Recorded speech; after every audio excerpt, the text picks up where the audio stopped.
புரட்சி தலைவர் எம்ஜிஆர் அவர்களுடைய முதல் தேர்தலில் கூட இந்த அளவுக்கு ஒரு ஓட் பர்சன்டேஜ் வாங்கலை அப்படின்ட்டு நிறைய பேர் சொன்னாங்க. ஆனால் நீங்கள் டிவி கேட்க அவ்வளோ நீங்கள் ஆதரிச்சிருக்கிறீங்க. நான் எம்ஜிஆர் அவர்களோடலாம் நான் கம்பேர் பண்ணல. எம்ஜிஆர் தான்.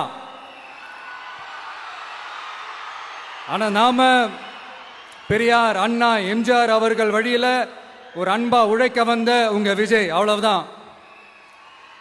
1977 நீங்க போடாத ஓட்ட 2026 நீங்க போட்டிருக்கிறீங்க. என்ன ஒண்ணு, இன்னும் கொஞ்சம் அதிகமா ஆதரிச்சிருந்தீங்கன்னா கொஞ்சம் நல்லா இருந்திருக்கும். பட் பரவாயில்ல, ஃபியூச்சர்ல வரப்போற எல்லா தேர்தலையும் உங்களுடைய முழு சப்போர்ட் என்னால் வாங்க முடியும்ன்ற அந்த ஒரு நம்பிக்கை இப்போ என் மனசுல ரொம்ப ஆழமா பதிஞ்சிருக்கு. ஏன்னா நீங்க அமைச்சு கொடுத்திருக்கிற இந்த ஆட்சியில எல்லா நன்மைகளையும் நீங்க கண்கூடா பார்க்க தான் போறீங்க அப்படின்ற அந்த கான்பிடன்ஸும் இப்ப என் மனசுல ரொம்ப ஆழமா பதிஞ்சிருக்கு.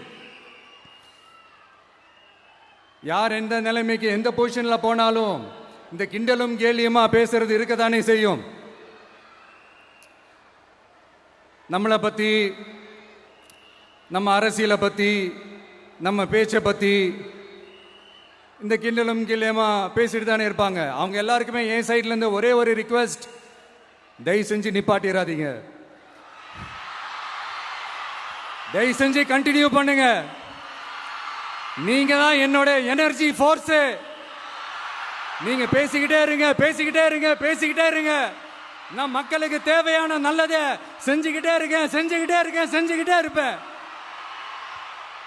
பிளே ஸ்டோர் மற்றும் ஆப் ஸ்டோரில் இருந்து பாலிமர் செயலியை QR கோடு மூலம் பதிவிறக்கம் செய்யுங்கள். செய்திகளை உடனுக்குடன் பெறுங்கள்.